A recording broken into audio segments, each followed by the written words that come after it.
నమస్తే, welcome to D news. ముందుగా headlines.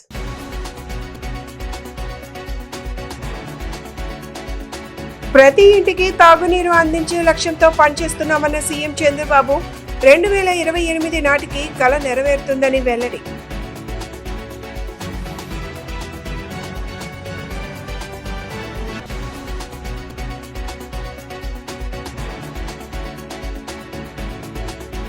RTT సేవలను కొనియాడిన మంత్రి సవిత గత 50 ఏళ్లుగా పేద వర్గాలకు అండగా నిలుస్తుందని కితాబు.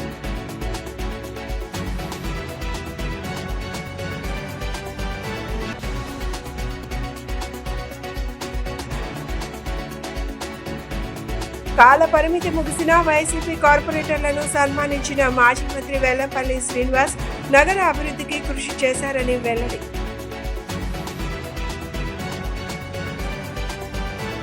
హర్ ఘర్ జల్ కార్యక్రమంలో భాగంగా ప్రతి పల్లెకు ప్రతి ఇంటికి సురక్షిత తాగునీటిని నిరంతరాయంగా అందించే లక్ష్యంతో పనిచేస్తున్నట్లు ముఖ్యమంత్రి నారా చంద్రబాబు నాయుడు స్పష్టం చేశారు.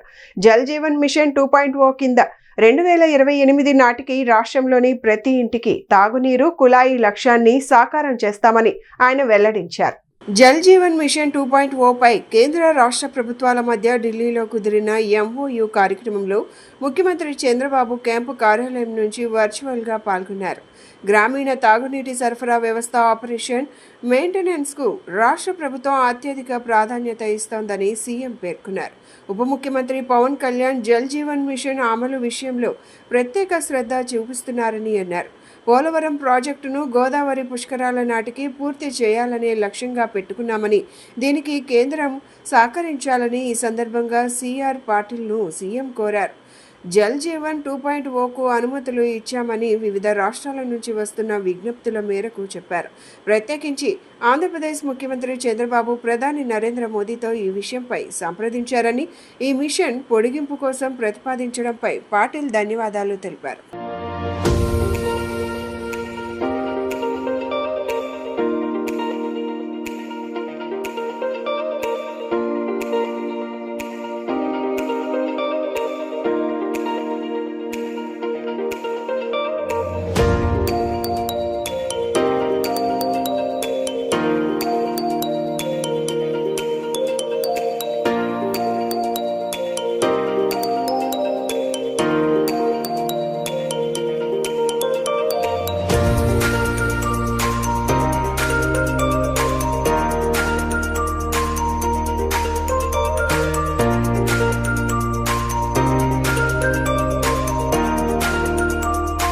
రాయలసీమ గడ్డపై సేవకు మారుపేరు అయిన ఆర్టీటీ సంస్థ గత 50 ఏళ్లుగా ఉమ్మడి అనంతపురం జిల్లాలో బడుగు బలహీన వర్గాల ప్రజలకు ఆపద్ బాంధవిగా నిలుస్తోందని బీసీ సంక్షేమం, చేనేత, జౌళి శాఖ మంత్రి సవిత తెలిపారు. స్పెయిన్కు చెందిన విన్సెంట్ ఫెర్రర్ దంపతులు విద్య, వైద్యం, క్రీడలు, వ్యవసాయం, గృహ నిర్మాణ రంగాల్లో విశేష సేవలు అందించారని చెప్పారు.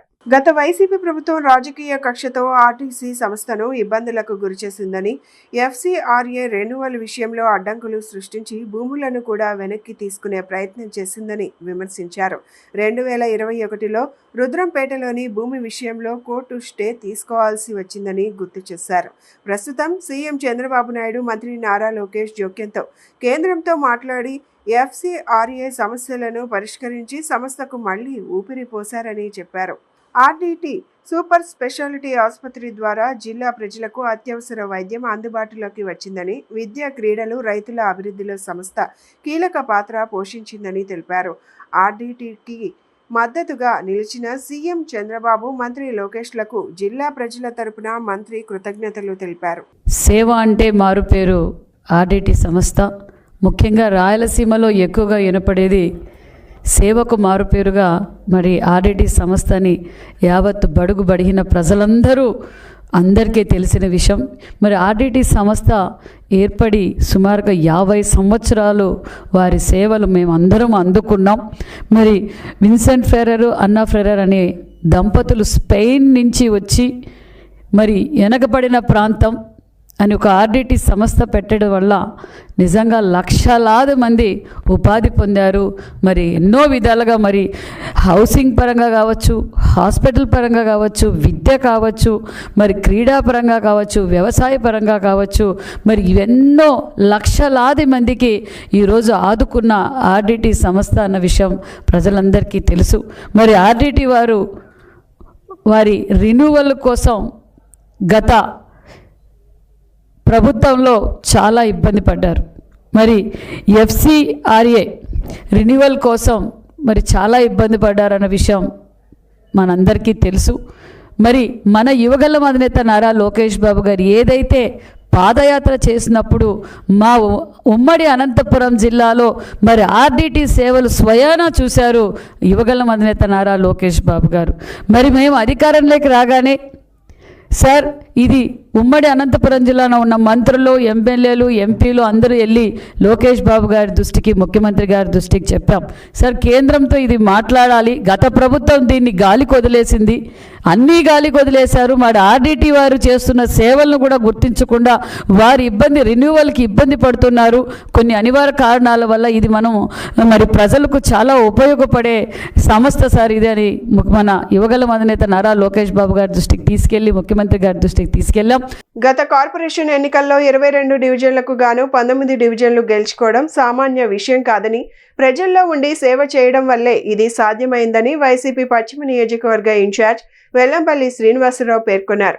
పార్టీ కోసం కష్టపడే ప్రతి మాజీ కార్పొరేటర్కు వచ్చే స్థానిక సంస్థల ఎన్నికల్లో ప్రాధాన్యత ఇస్తామని హామీ ఇచ్చారు. కూటమి ప్రభుత్వం అధికారంలోకి వచ్చాక అనేక కార్పొరేషన్లను ఆక్రమించిన విజయవాడ కార్పొరేషన్ను మాత్రం లాక్కోలేకపోయారని, అది కార్పొరేటర్ల 10 నిబద్ధతకు నిదర్శనమని ఆయన పేర్కొన్నారు. గాంధీనగర్లోని ఒక హోటల్లో మాజీ మంత్రి పశ్చిమ నియోజకవర్గ వైసీపీ ఇన్ఛార్జ్ వెల్లంపల్లి శ్రీనివాస్ దంపతులను ఆ నియోజకవర్గ మాజీ కార్పొరేటర్లు కుటుంబ సమేతంగా కలిసి గజమాలతో ఘనంగా సత్కరించారు. ఈ కృతజ్ఞతా సభలో వెల్లంపల్లి శ్రీనివాస్, నగర మాజీ మేయర్ రాయన భాగ్యలక్ష్మి, సీనియర్ మాజీ కార్పొరేటర్ పుణ్యశీల మాట్లాడుతూ గత కార్పొరేషన్ ఎన్నికల్లో 22 డివిజన్లకు గాను 19 డివిజన్లు గెలుచుకోవడం సామాన్య విషయం కాదని, ప్రజల్లో ఉండి సేవ చేయటం వల్లే ఇది సాధ్యమైందని కొనియాడారు. తాను వ్యాపారాలను వదులుకొని రాజకీయాల్లోకి వచ్చానని, 2009 నుండి ఇప్పటి వరకు రాజకీయాల కోసం డబ్బులు పోగొట్టుకున్నాను తప్ప డబ్బు సంపాదన కోసం రాజకీయం చేయడం లేదని స్పష్టం చేశారు. కరోనా సమయంలో అప్పటి ఎన్నికల అధికారి చంద్రబాబు మనిషిలా వ్యవహరించి ఎన్నికలను ఆలస్యం చేసిన కార్పొరేటర్ అభ్యర్థులు చేసిన నిరంతర సేవలే విజయాన్ని అందించాయని గుర్తు చేశారు. అనంతరం మాజీ మేయర్ రాయన భాగ్యలక్ష్మి మాట్లాడుతూ వెల్లంపల్లి శ్రీనివాస్ తనను రాజకీయాల్లోకి తీసుకువచ్చి గురువుగా మార్గనిర్దేశనం చేశారని తెలిపారు.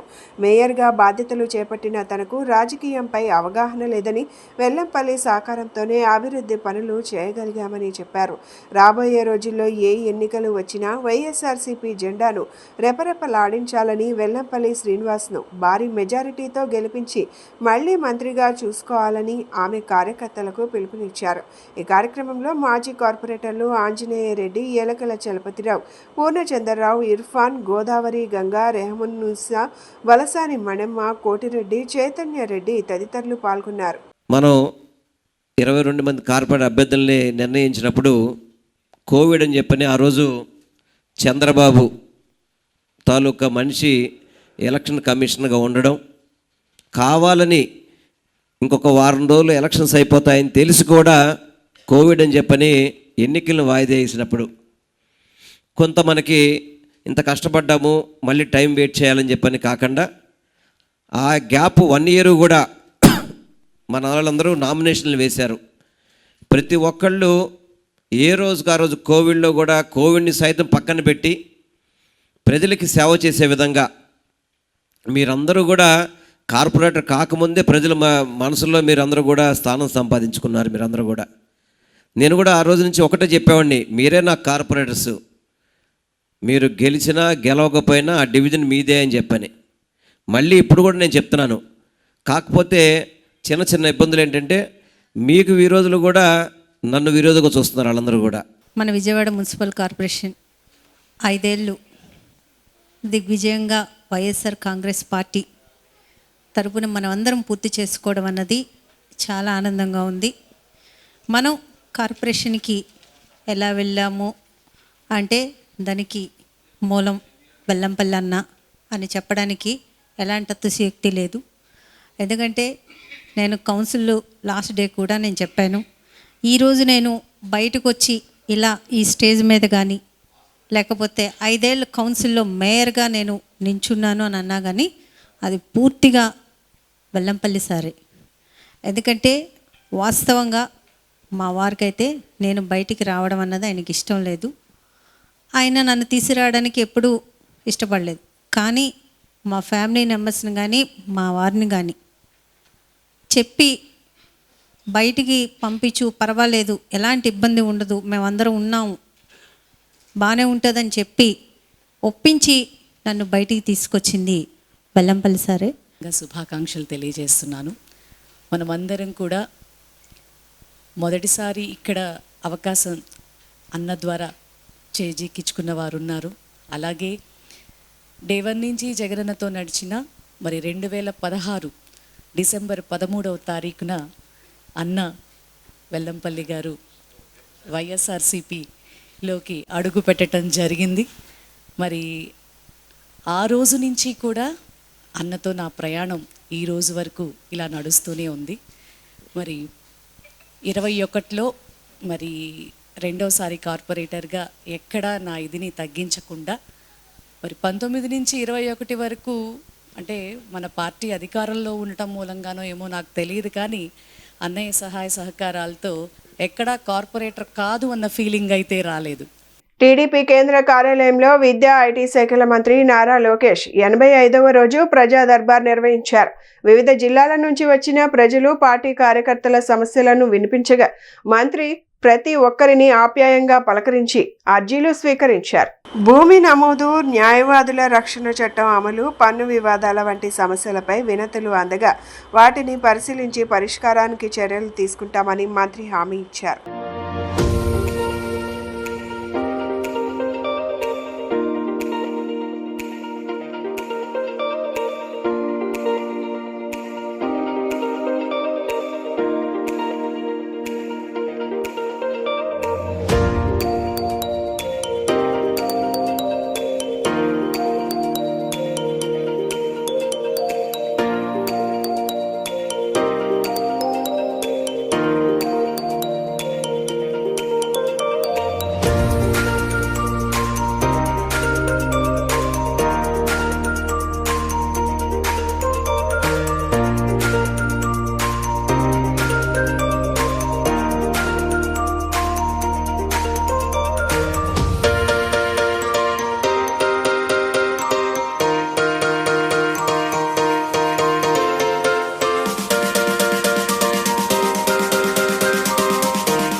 దేశవ్యాప్తంగా టీబీ ముక్త్ భారత్ అభియాన్ కార్యక్రమాన్ని నిర్వహిస్తున్నామని state TB joint director doctor T Ramesh తెలిపారు. ఆంధ్రప్రదేశ్లో గత 4 ఏళ్లలో టీబీ కేసులు 90,000 నుండి 78,000కు తగ్గాయని చెప్పారు.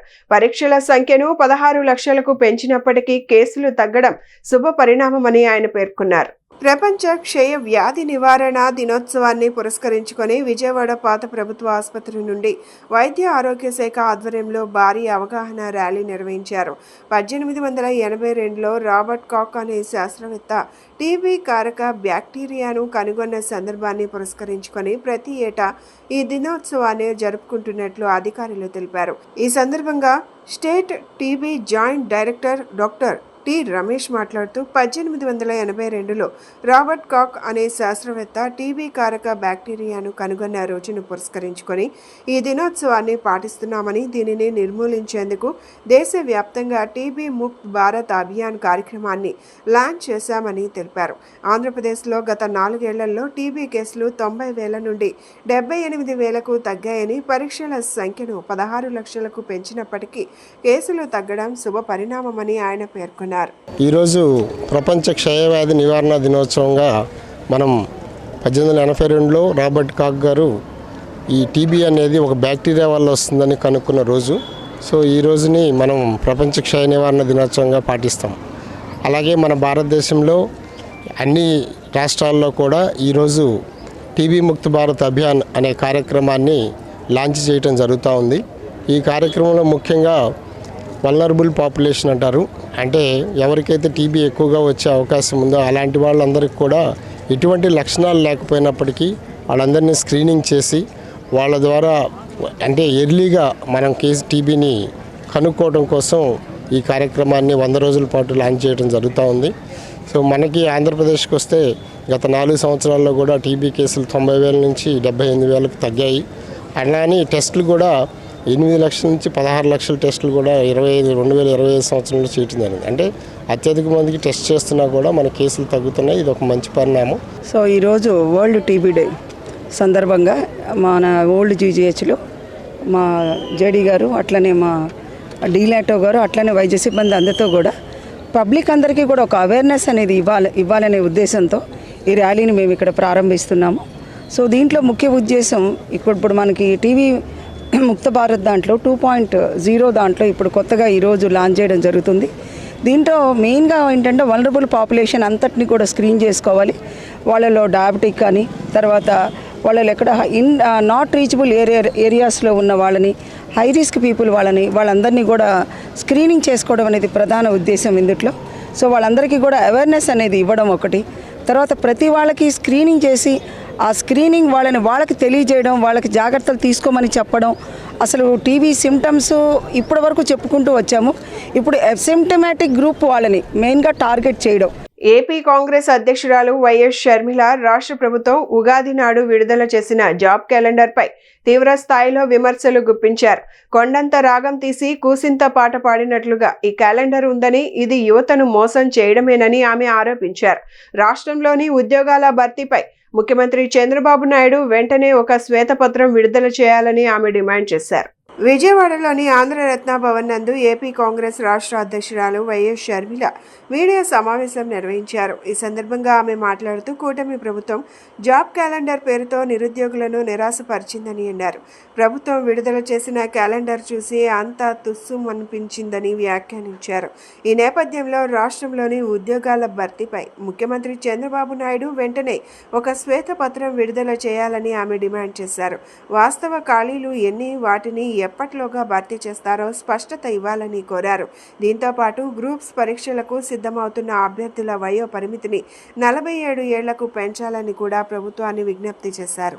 నిన్న అనకాపల్లి జిల్లాలో నక్కపల్లి దగ్గర మిట్టల్ అండ్ నిపాన్ స్టీల్ ఒక జాయింట్ వెంచర్ స్టీల్ ప్లాంట్ని ప్రారంభించడం జరిగింది. దీనికి ముఖ్యమంత్రి గారితో సహా మొత్తం మంత్రులంతా వెళ్లి కొబ్బరికాయ కొట్టడం జరిగింది.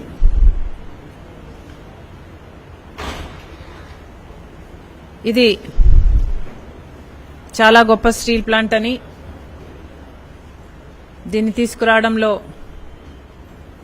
లోకేష్ గారి కృషి ఉందని, ఇది ఒక మణిహారమని, స్పీడ్ ఆఫ్ బిజినెస్కి ఇది నిదర్శనమని చాలా గొప్పగా దీని గురించి చెప్పుకోవడం జరిగింది. ఈ ప్లాంట్కి 5,500 ఎకరాలు భూమి ఇవ్వడం జరిగింది అందుకు బదులుగా. అంతేకాదు ఈ ప్లాంట్కి 18% జిఎస్టీ ఉంటే దాంట్లో 9% సెంట్రల్, 9% స్టేటు జిఎస్టీ ఉంటే 15 సంవత్సరాల పాటు 9% స్టేట్ జిఎస్టీకి మినహాయింపు కూడా ఇచ్చారు. ఎలక్ట్రిసిటీ సబ్సిడీ ఇదే నెలకి 350 కోట్లు చేస్తుందని ఒక అంచనా. ఇలా పెద్ద పెద్ద రాయితీలు ఎన్నో. పేద ప్రజలకు ఇంటి జాగా అయినా ఇవ్వండి లేదా అద్దె అయినా చెల్లించాలని లేని పక్షంలో కూటమి ప్రభుత్వం పేద ప్రజల ఆగ్రహానికి గురికాక తప్పదని సిపిఐ రాష్ట్ర కార్యదర్శి ఈశ్వరయ్య హెచ్చరించారు. గత ఎన్నికల్లో పేద ప్రజలకు ఇచ్చిన హామీలను అమలు చేసే దిశగా ప్రభుత్వం నడుచుకోవాలని డిమాండ్ చేశారు. సిపిఐ రాష్ట్ర సమితి పిలుపు మేరకు ఎన్టీఆర్ జిల్లా కలెక్టరేట్ వద్ద సిపిఐ నగర కమిటీ ఆధ్వర్యంలో నగర కార్యదర్శి కోటేశ్వరరావు అధ్యక్షతన పేదల ఇంటి స్థలాల కోసం ఆందోళన చేపట్టారు. ఈ ఆందోళన కార్యక్రమాన్ని ఉద్దేశించి సిపిఐ నేతలు మాట్లాడుతూ, గత ఎన్నికల సమయంలో చంద్రబాబు నాయుడు తాను అధికారంలోకి వస్తే రాష్ట్రంలోని గ్రామీణ ప్రాంతాల్లో నివాసం ఉండే నిరుపేదలకు 3 సెంట్లు, పట్టణాల్లో నివాసం ఉండే వారికి 2 సెంట్ల స్థలం ఇస్తానని హామీ ఇచ్చారని, అధికారం వచ్చి 21 మాసాలు అయినా నేటికి ఊసేలేదన్నారు. ఇప్పటికే సిపిఐ ఆధ్వర్యంలో పేదలకు నివాస స్థలం ఇవ్వాలని పలుమార్లు ఆందోళన చేసినా ప్రభుత్వం కానీ అధికారులు కానీ ఏమాత్రం పట్టించుకోవడం లేదన్నారు. ప్రధాని మోదీకి అనుకూలమైన వారికి పెద్ద ఎత్తున విలువైన భూములు దారాదత్తం చేస్తున్నారని, పేదలకు ఇంటి స్థలం ఇవ్వడానికి పట్టించుకొని ప్రభుత్వం కార్పొరేట్కు ఊడిగడం చేస్తున్నారని ఆగ్రహం వ్యక్తం చేశారు. టిడ్కో గృహాల్లో మౌలిక వసతులు కల్పించి లబ్ధిదారులకు పంపిణీ చేయాలన్నారు. లేని పక్షంలో రాబోయే కాలంలో ప్రభుత్వానికి తగిన గుణపాఠం చెప్తామని హెచ్చరించారు. ఈరోజు భారత కమ్యూనిస్టు పార్టీ సిపిఐ రాష్ట్ర సమితి పిలుపులో భాగంగా రాష్ట్రంలో ఉన్నటువంటి 28 జిల్లా కేంద్రాల్లో, అదేవిధంగా వందలాది డివిజన్ కేంద్రాల్లో, మండల కేంద్రాల్లో, కొన్ని ప్రాంతాల్లో సచివాలయ స్థాయి వరకు ఇల్లు, ఇంటి పట్టాలు, రేషన్ కార్డులు, నూతనంగా పెన్షన్లు ఇవ్వాలని చెప్పి డిమాండ్ చేస్తూ చాలా పెద్ద ఎత్తున ఆందోళన కార్యక్రమానికి మేము శ్రీకారం చుట్టాం. ఆ నేపథ్యంలోనే విజయవాడ కలెక్టరేట్ దగ్గర పెద్ద ఎత్తున లబ్ధిదారులతో ఆందోళన కార్యక్రమం ఇక్కడ కొనసాగుతూ ఉంది. ఈ సందర్భంగా భారత కమ్యూనిస్ట్ పార్టీ సిపిఐగా రాష్ట్ర ముఖ్యమంత్రి చంద్రబాబు నాయుడు గారికి మేము విజ్ఞప్తి చేస్తూ ఉన్నాం. మీరు ఎన్నికల్లో అధికారంలోకి రాకముందు మీ యొక్క తెలుగుదేశం పార్టీ కూటమి మేనిఫెస్టోలో మేము అధికారంలోకి వస్తే గ్రామీణ ప్రాంతాల్లో 3 సెంట్లు, పట్టణ ప్రాంతాల్లో 2 సెంట్లు, ఇల్లు కట్టుకోవడానికి 4 లక్షల రూపాయలు ఆర్థిక సహాయం చేస్తామని చెప్పేసి మీరు ప్రకటించారు. ప్రతిపక్షంలో ఉండగా ఒక మాట, అధికారంలోకి వచ్చిన తర్వాత ఆచరణ అనేటటువంటిది శూన్యం. మనం చూసినట్లయితే 2000 గత తెలుగుదేశం ప్రభుత్వ కాలంలో 25,000, 50,000, ₹1,00,000 కట్టించుకొని ప్రతి ఒక్కరికి కూడా ఇల్లు లేనటువంటి వారికి సొంత ఇంటి కళ నెరవేరుస్తామనేటటువంటి లక్ష్యంతో టిడ్కో ద్వారా మరి అందరి దగ్గర నుంచి కూడా లబ్ధిదారుల దగ్గర నుంచి డబ్బులు కట్టించుకున్నారు. ఏ ఒక్కరికి కూడా ఇల్లు ఇవ్వకుండా కట్టినటువంటి వారికి కేవలం పట్టాలు మాత్రమే ఇచ్చి చేయి దులుపుకున్నటువంటి వైనం గత తెలుగుదేశం ప్రభుత్వంలో చూసాం. మా ప్రభుత్వం మారిన తర్వాత ప్రభుత్వం జగన్మోహన్ రెడ్డి గారి ప్రభుత్వంలో కూడా టిడ్కో ఇళ్ళు అనేటటువంటిది ఎవరికి ఇవ్వాల. జగనన్న ఇళ్ల పేరుతోటి కేవలం పట్టాలు మాత్రమే ఇచ్చారు. అది కూడా ఎన్నికల ముందు ప్రజల యొక్క ఓట్లు పొందేటటువంటి దానికోసం. ఈ రోజున తెలుగుదేశం ప్రభుత్వం కూడా అదే వైనాన్ని అనుసరిస్తుందని చెప్పి సిపిఐగా అభిప్రాయపడతా ఉన్నాయి. రాష్ట్ర వ్యాప్తంగా 1,00,000కు పైగా టిడ్కో ఇళ్ళు ఉన్నాయి. ఎన్టీఆర్ జిల్లా విజయవాడ నగరం దరిదాపు 16,000 టిడ్కో హౌసెస్ ఉన్నాయి. విజయవాడ నగరంలో జక్కంపూడి ప్రాంతంలో 6,536 ఇళ్ళు నిర్మాణంలో ఉన్నటువంటి పరిస్థితి. జగ్గైపేట, తిరువూరు, నందిగామ స్వయాన ఎన్టీఆర్ జిల్లా కలెక్టర్ వారు ప్రకటించారు, ఉగాది రోజున అందరికీ కూడా టిడ్కో గృహాల ప్రవేశం చేపిస్తామని చెప్పి. ఉగాది వెళ్ళిపోయింది, రంజాన్ వెళ్ళిపోయింది, అంతకుముందు కార్తీక మాసంలో ఇస్తామని చెప్పారు. చంద్రబాబు నాయుడు గారు పుట్టినరోజుని ఇస్తామని చెప్పారు. బహుశా రేపు మనమడు దేవాంశ్ పుట్టినరోజుకి ఇస్తారేమో నాకైతే తెలియదు. కాబట్టి దేవాంశ్ పుట్టినరోజు కూడా అయిపోయిందని చెప్తున్నారు. కాబట్టి ఎప్పుడు ఇస్తారని అడుగుతున్నాం మేము. ఎప్పుడు ఇస్తారు? 2229 ఇళ్లకు మౌలిక సదుపాయాలు కల్పిస్తున్నామని చెప్పారు. మేము స్వయంగా సిపిఐగా పర్యటించాం. కాలపరిమితి ముగిసిన వైసీపీ కార్పొరేటర్లను సెంట్రల్ నియోజకవర్గ వైసీపీ ఇన్ఛార్జ్ మల్లాది విష్ణు సన్మానించారు. ఈ సందర్భంగా ఆయన మాట్లాడుతూ 2019 నుంచి 5 సంవత్సరాల పాటు కార్పొరేషన్లో అధికారంలో ఉన్న కార్పొరేటర్లు నిత్యం ప్రజలకు అందుబాటులో ఉంటూ వారి సమస్యలను పరిష్కరించారన్నారు. వైసీపీ అధికారంలో ఉన్నప్పుడు ప్రజలకు మెరుగైన మౌలిక సదుపాయాలు కల్పించామని, కమ్యూనిటీ హాల్స్, ఆర్యూబీల సమస్యను పరిష్కారం చేశామన్నారు. ప్రణాళికాబద్ధంగా పనిచేసి నగరాభివృద్ధికి కృషి చేశారని చెప్పారు.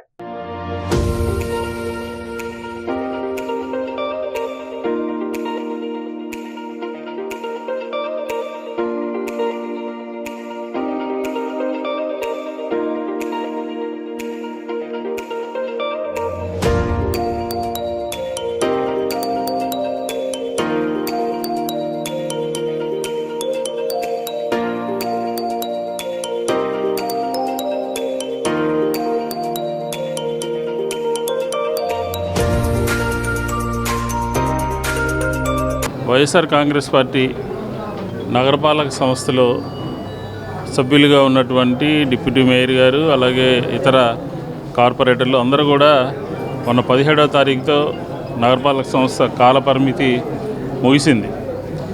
ఈ 5 సంవత్సరాల్లో నగరపాలక సంస్థలో జగన్మోహన్ రెడ్డి గారి నాయకత్వంలో ఏ రకంగా ప్రజలకు అందుబాటులో ఉన్నారు, ఏ రకంగా అభివృద్ధి కార్యక్రమాలు, సంక్షేమ కార్యక్రమాలు, ప్రజలకు సంబంధించినటువంటి సమస్యలు పూర్తి స్థాయిలో పరిష్కరించడం జరిగింది.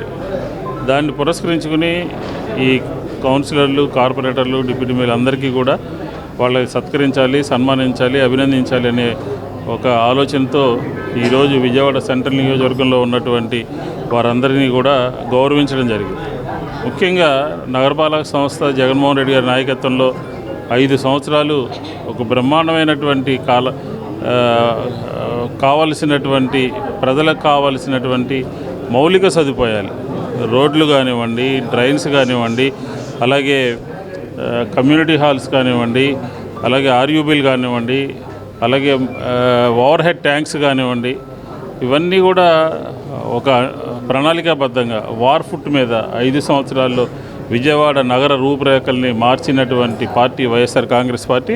మార్చినటువంటి కార్పొరేటర్లు వైఎస్ఆర్ కాంగ్రెస్ పార్టీకి సంబంధించినటువంటి వాడు. 20 మాసాలు అయింది. విజయవాడ నగరాన్ని ఏ విధంగా అభివృద్ధిపరచాలి, ఏ రకమైనటువంటి ప్రణాళికలు రూపొందించాలి, ఏ రకంగా రాష్ట్రం నుంచి, ఏ రకంగా కేంద్రం నుంచి నిధులు తీసుకురావాలి అని చెప్పని విజయవాడలో కూటమికి సంబంధించినటువంటి శాసనసభ్యులు కానీ, పార్లమెంట్ సభ్యుడికి కానీ ఒక అవగాహన లేదు. 20 మాసాలు అయింది. ఇప్పటి వరకు మీరు చెప్పుకోవడానికి సంబంధించినటువంటి కార్యక్రమాలు లేవు అని చెప్పి ఈ సందర్భంగా మనవి చేస్తాను. ముఖ్యమంత్రి చంద్రబాబు నాయుడు పిలుపు మేరకు నియోజకవర్గంలోని నిరుపేదల ఆర్థికాభివృద్ధి లక్ష్యంగా పనిచేస్తున్నట్లు ఎమ్మెల్యే గద్దె రామ్మోహన్ రావు వెల్లడించారు. నియోజకవర్గం అభివృద్ధిలో భాగంగా 13వ డివిజన్లో 6 కోట్లతో అభివృద్ధి పనులు చేపట్టినట్లు స్పష్టం చేశారు. జేడీ నగర్లోని తెలుగుదేశం పార్టీ కార్యాలయం వద్ద 13వ డివిజన్కు చెందిన పలువురు లబ్ధిదారులకు సుమారు 1.30 లక్షల విలువైన జీవనోపాధి పరికరాలను ఎమ్మెల్యే గద్దె రామ్మోహన్ రావు పంపిణీ చేశారు. ఇందులో 2 ఇస్త్రీ బండ్లు, 2 ప్లాట్ఫామ్ రిక్షాలు, 3 కూరగాయల బండ్లు ఉన్నాయి. లబ్ధిదారులకు పెట్టుబడి నిమిత్తం నగదును కూడా అందజేశారు. ఈ సందర్భంగా ఎమ్మెల్యే గద్దె రామ్మోహన్ మాట్లాడుతూ ప్రభుత్వ పథకాలతో పాటు తన వ్యక్తిగత నిధులతో నియోజకవర్గంలోని నిరుపేదలకు అండగా నిలుస్తున్నామన్నారు. సంక్షేమంతో పాటు అభివృద్ధి పనులను కూడా పెద్ద ఎత్తున నియోజకవర్గంలో చేపట్టామన్నారు. ఈ కార్యక్రమంలో పార్టీ నేతలు, మాజీ కార్పొరేటర్ తదితరులు పాల్గొన్నారు.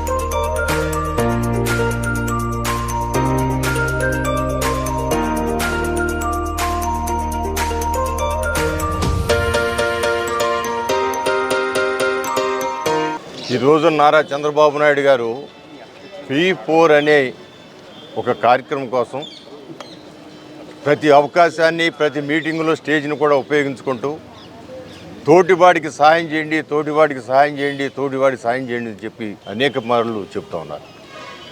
ఇవాళ మనం చూసుకుంటే బైబిల్ చదివినా, ఖురాన్ చదివినా, లేకపోతే భగవద్గీత చదివినా మూడిట్లో కూడా ఒకటే మాట ఉంది, మానవ సేవే మాధవ సేవ అని.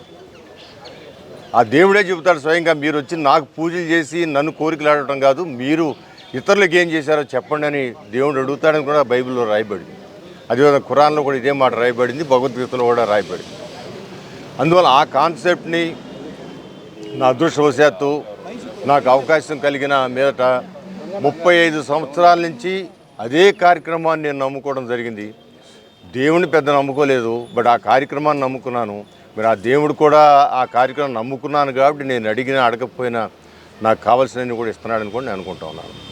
ఎందుకంటే ఇవాళ ఇది 30 సంవత్సరాల నుంచి ఈ కార్యక్రమం చేస్తూ ఉన్నాను.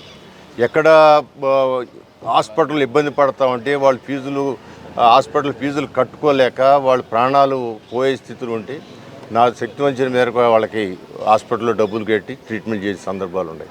తోపుడు బళ్ళు మిగతా అన్నీ కూడా ప్రతి ఒక్కరికి వాళ్ళ ఆర్థిక అవసరాలు తీర్చే విధంగా వాళ్ళ కుటుంబాలు బాగా పైకి వెళ్ళే విధంగా ఆయన అందరికీ ఇవ్వడం జరుగుతుంది. ఇలాగే ఈ 2024 ప్రభుత్వం, కూటమి ప్రభుత్వం అధికారంలోకి వచ్చిన తర్వాత మన ప్రియతమ ముఖ్యమంత్రి చంద్రబాబు గారు P4 విధానాన్ని ప్రకటించిన తర్వాత చాలామంది ఇన్వాల్వ్ అవుతున్నారు. కానీ 1992 నుంచి గద్దె రామ్మోహన్ రావు గారు ఆ రోజుల నుంచి కూడా ఇదే కార్యక్రమాన్ని చేసుకుంటూ వచ్చారు. ఇండిపెండెంట్లో 1994లో పోటీ చేయక ముందు నుంచి కూడా అంటే 2 సంవత్సరాల ముందు నుంచి అయినా ఇదే P4 పథకాన్ని పాటించారు. ఈరోజు 13వ డివిజన్లోని మరి ఇక్కడ జేడీ నగర్ తెలుగుదేశం పార్టీ కార్యాలయం వద్ద గౌరవ శాసనసభ్యులు పేద ప్రజల పాలిటి పెన్నిది, అట్లాగే ఈ నియోజకవర్గంలో మరి చేదోడు వాదోడుగా ఉంటూ ప్రజలందరికీ కూడా ప్రశంసలు పొందుతున్నటువంటి గద్దె రామ్మోహన్ రావు గారి నాయకత్వంలో ఇక్కడ 1,30,000 రూపాయలు విలువ చేసేటటువంటి ఇస్త్రీ బళ్ళు, 2 ఇస్త్రీ బళ్ళు, ఒక 2 ప్లాట్ఫారం రిక్షాలు, 3 కూరగాయ బళ్ళు డివిజన్లో ఉండేటటువంటి పేద ప్రజలకు పంపిణీ చేయటం జరిగింది.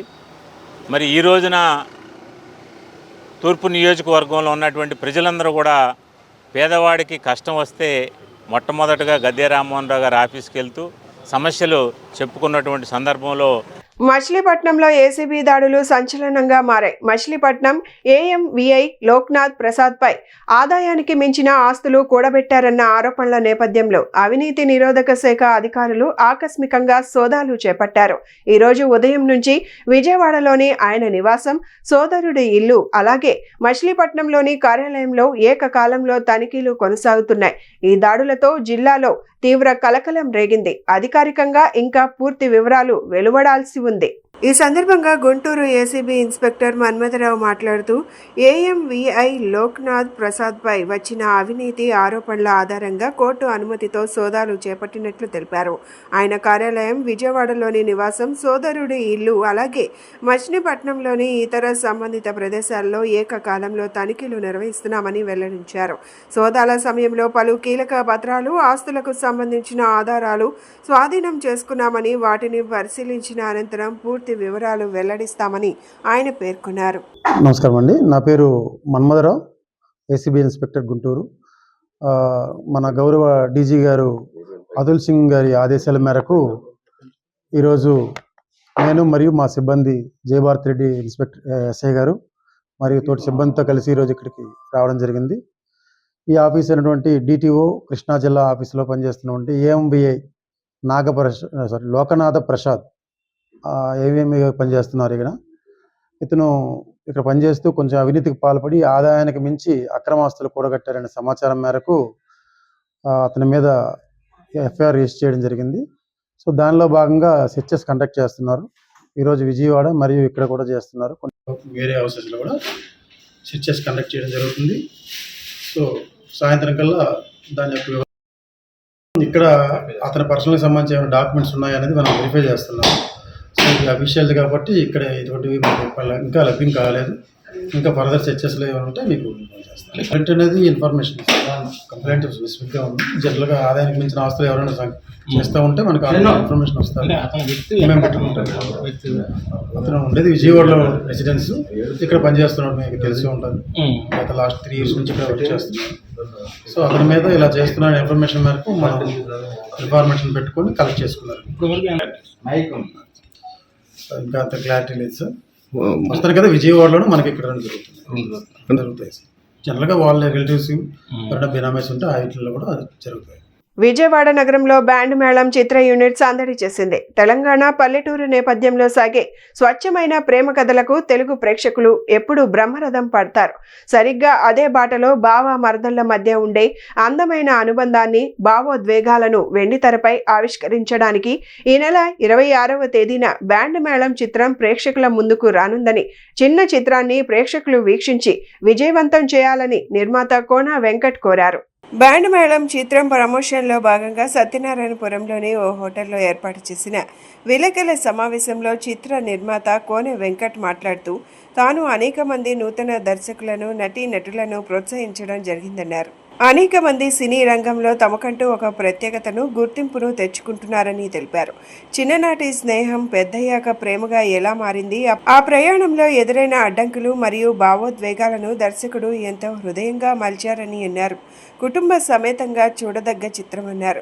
కోర్టు చిత్రం సీరియస్ ప్రేమ కథా చిత్రమని, అయితే ఆ చిత్రంలో చందు జాబిల్లి పాత్రల్లో ప్రేక్షకులను అలరించారని, ఈ చిత్రంలో ఆ జంట వీర యాదమ్మగా మరోసారి ప్రేక్షకులను అలరించనున్నారని చెప్పారు. ఈ చిత్రం తప్పక విజయం సాధిస్తుందని ఆశిస్తున్నట్లు చెప్పారు. అనంతరం హీరోయిన్ శ్రీదేవి మాట్లాడుతూ బ్యాండ్ మేళం చిత్రం క్లైమాక్స్ ప్రేక్షకులను ఎంతగానో అలరిస్తుందని అన్నారు.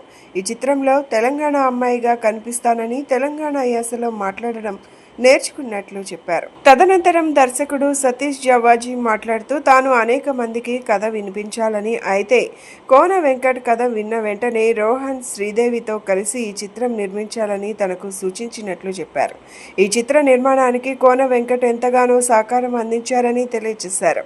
తెలుగు ప్రేక్షకులకు ఈ సినిమా ఖచ్చితంగా నచ్చుతుందని, ప్రతి ఒక్కరూ కడుపుబ్బా నవ్వుకోవచ్చని చెప్పారు. విలేకరుల సమావేశంలో చిత్ర యూనిట్ సభ్యులు పాల్గొన్నారు. మేము బ్యాండ్ మేళం మూవీ మొట్టమొదటి సింహాచలం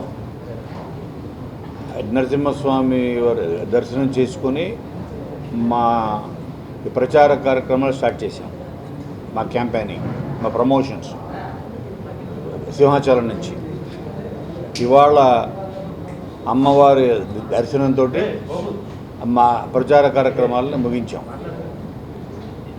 ఇవాళ సో దర్శనం చేసుకుని అలాగే ఇప్పుడు సాయంత్రం కేఎల్ యూనివర్సిటీ, అలాగే ఆర్వీఐటి 2 కాలేజ్ గుంటూరు కూడా వెళ్తున్నాం. దీంతో ఇవాళ రేపు ప్రతి సిటీలో, ఇటు ఆంధ్ర అటు తెలంగాణ 2 స్టేట్స్లో కూడా ఆల్ మేజర్ సెంటర్స్లో రేపు సాయంత్రం ప్రీమియర్ షో చేస్తాం. రేపు సాయంత్రం ఇక్కడ విజయవాడలో కూడా క్యాపిటల్ సినిమాస్లో ప్రీమియర్ షో ఉంది. అలాగే ఆల్ మేజర్ టౌన్స్, సిటీస్లో. సింహాచలంలో మొదలైన మా ప్రమోషన్స్ ఈరోజు కనకదుర్గమ్మ తల్లి దగ్గర ఆగింది. సో రేపు మా సినిమా ప్రీమియర్స్ ప్రతి ఒక్క స్టేట్లో, ప్రతి ఒక్క మంచి థియేటర్లో మా సినిమా వస్తుంది. రేపే ప్రీమియర్స్. మీరందరూ తప్పకుండా వెళ్ళి సినిమాని చూడండి, మీ అందరికీ తప్పకుండా నచ్చుతుంది. ఒక మాటలో చెప్పాలంటే, ఇందాక సార్ అన్నట్లు చిరంజీవి గారు మొదటి మెతుకు పట్టుకొని చాలా బాగుందన్నారు. సో రేపు మీరు చూసిన తర్వాత, అంటే రేపు మీ అందరికీ ఒక ఫుల్ మీల్స్ వడ్డిపోతున్నాం. ప్రతి ఒక్క ఎమోషన్ మీకు కనెక్ట్ అవుతుందని నమ్ముతున్నాం. అండ్ సినిమా మీద చాలా చాలా కాన్ఫిడెంట్గా ఉన్నాం. తప్పకుండా థియేటర్స్కి రండి. చందు జాబ్లీని ఎంతైతే ఓన్ చేసుకున్నారో అంతే మళ్ళీ యాదగిరిని, రాజమ్మని ఓన్ చేసుకున్నామని కోరుకుంటున్నాను. మీ అందరికి డెఫినెట్గా నచ్చుతుంది. ఇప్పటివరకు చూడని ఒక కొత్త కాన్ఫ్లిక్ట్ అయితే మీరు ఈ సినిమాలో చూస్తారు. నేనైతే చాలా కాన్ఫిడెంట్గా చెప్పగలుగుతాను. హ్యాపీగా నవ్వుకొని మంచి ఫీల్తో థియేటర్ నుండి బయటకు వస్తారు. నా promise. Please come to theatres and bless us. Thank you అండి. అందరికీ థ్యాంక్స్ బ్యాండ్ మేళం సినిమాని సపోర్ట్ చేయడానికి వచ్చినందుకు. అండ్ విజయవాడ అమ్మవారు బ్లెస్సింగ్స్ తీసుకుని వచ్చాం. అండ్ రేపు మా సినిమా ప్రీమియర్ జరుగుతుంది అండ్ ఎల్లుండి మా సినిమా రిలీజ్. సో చాలా చాలా స్పెషల్గా ఉంది. ఎందుకంటే కోర్టులో చాలా చాలా మంచిగా ఆన్ చేసుకున్నారంటే ఇంట్లో తీసుకెళ్ళిపోయారు చందు జాబుల్ని.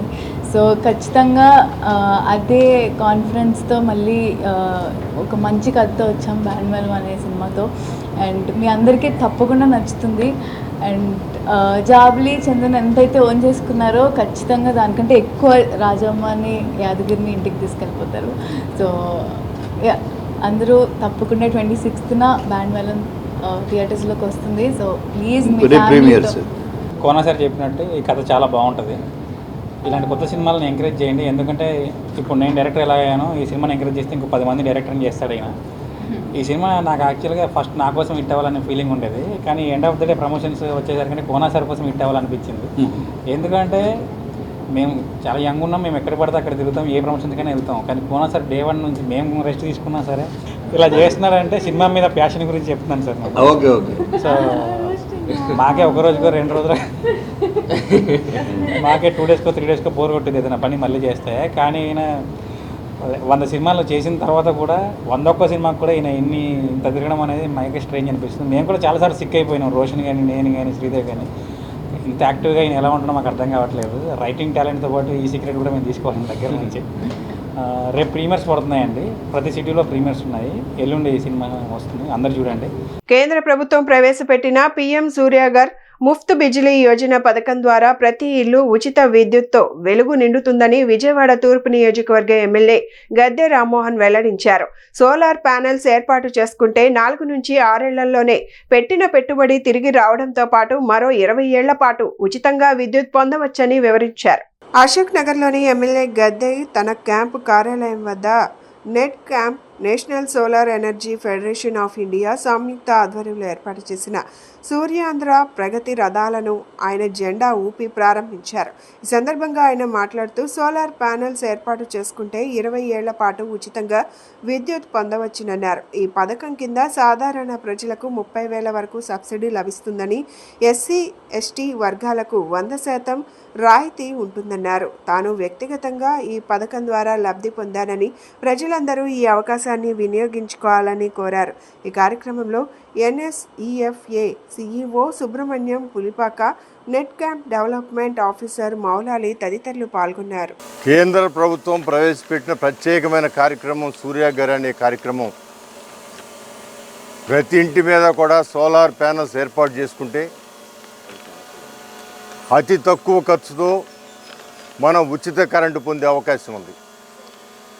మనకు అయ్యే ఖర్చు సుమారు 4 నుంచి 5-6 సంవత్సరాల్లో ఆ ఖర్చు అంతా కూడా మన కరెంటు బిల్లులో తగ్గి దాని ద్వారా మనం పెట్టిన పెట్టుబడి మన వెనక్కి వచ్చే అవకాశం ఉంది.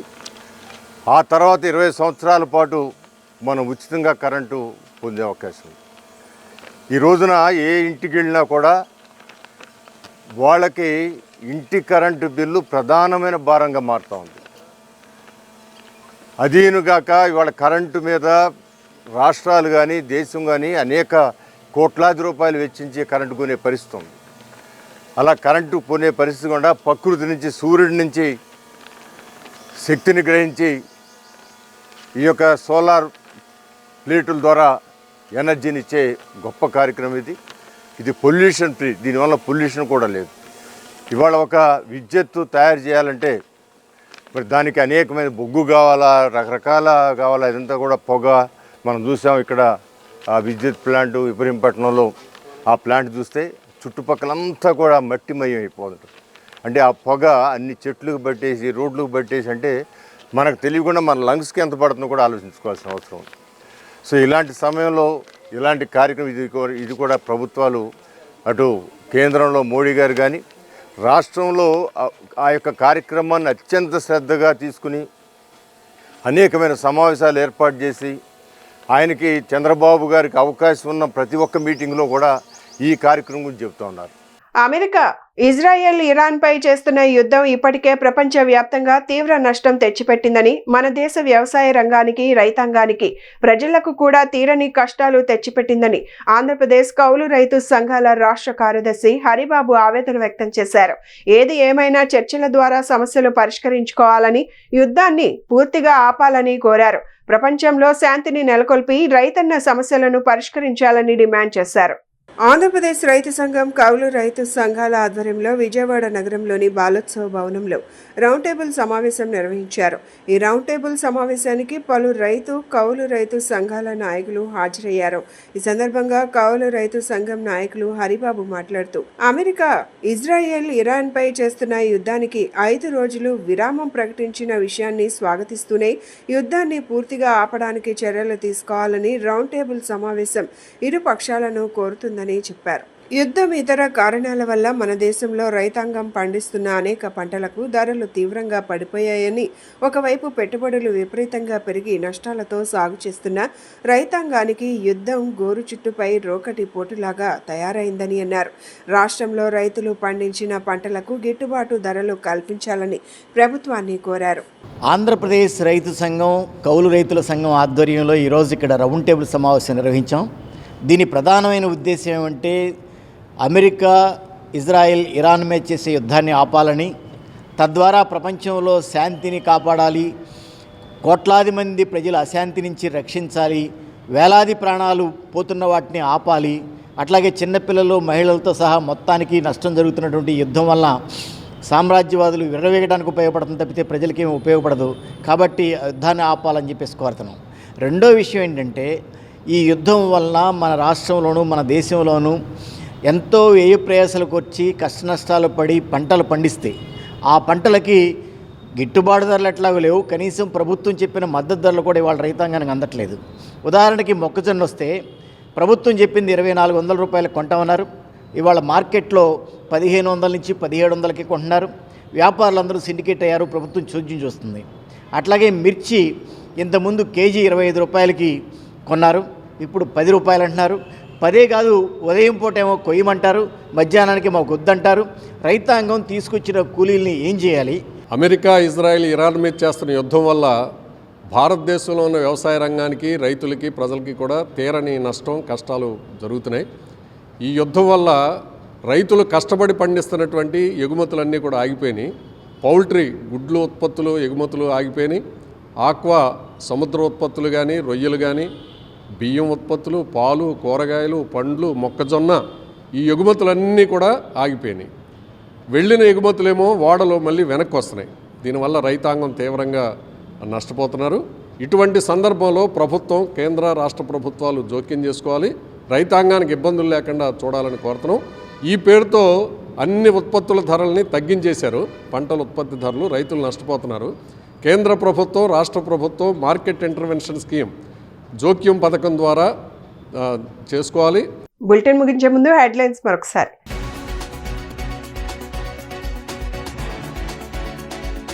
ప్రతి ఇంటికి తాగునీరు అందించే లక్ష్యంతో పనిచేస్తున్నామన్న సీఎం చంద్రబాబు 2028 నాటికి కల నెరవేరుతుందని వెల్లడి.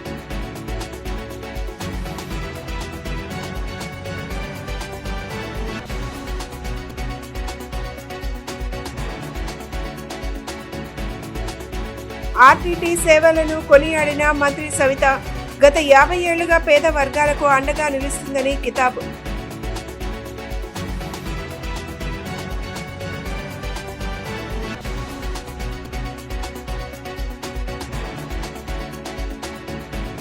కాల పరిమితి ముగిసిన వైసీపీ కార్పొరేటర్లను సన్మానించిన మాజీ మంత్రి వెల్లంపల్లి శ్రీనివాస్, నగర అభివృద్ధికి కృషి చేశారని వెల్లడి.